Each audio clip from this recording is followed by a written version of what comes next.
ใครเปิดกูอ่ะ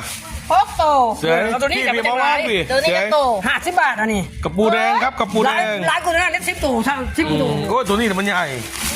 มันใหญ่เลยแล้วมันน้อย กระปูแดงครับ50 บาทเจ๊ เรื่องราวการมันลายอยู่แล้วมัน อันนี้มัน ว่า ตัว แพ น้อย งนะตัวหนึ่งนะ กระปูแดงกระปูแดง 40ละวันนี้นะ อันนี้มันไทยไปเลยสีทอง เจ้าเราเขาเนี่ย กระปูแดงครับกระปูแดง จะไปปล่อยมัน จะไว้ ได้ไปปล่อยมัน มันคือปูสีแดง 50 บาทบ่ได้บ่50 บาทอันนี้10 บาทมัน10 ตัว10 ตัวกระ กระปูแดงครับ ราคาที่40 บาทสีทองขายนะครับ เอาซะ หนักเย็นหมอได้เริ่มต่อ40 บาทได้เลย นั่นก็ไปซื้อหัวที่2 ตัวด้วยเอาเองด้วย นี่เดี๋ยวให้ทาก่อนกว่ามันคือปูสีแดงกระปูแดงครับ